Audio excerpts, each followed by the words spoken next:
Ready అయితే జనవాడేది.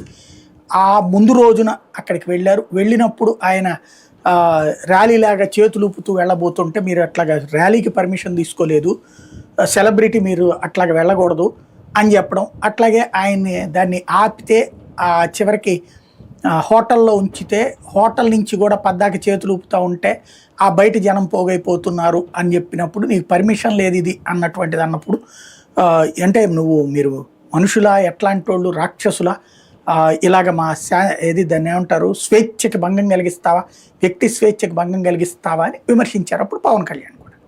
అది గుర్తుంది కదా, అది వైజాగ్లో జరిగింది, ఇది ఇక్కడ జరిగింది.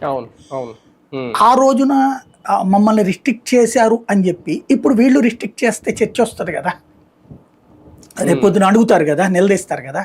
దానికి అబ్బాయి నేను కరెక్టే, మేము ప్రభుత్వం ఇదే వాళ్ళే తప్పుడోళ్ళు అనేది.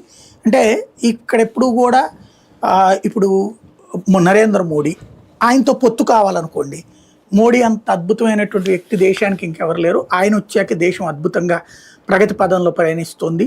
రక్షణ విషయంలో, భద్రత విషయంలో, ఆర్థిక విషయాల్లో ఇవన్నీ రాసుకొస్తాయి పత్రికలు కానీ వాళ్ళు మాట్లాడే మాటలు కానీ.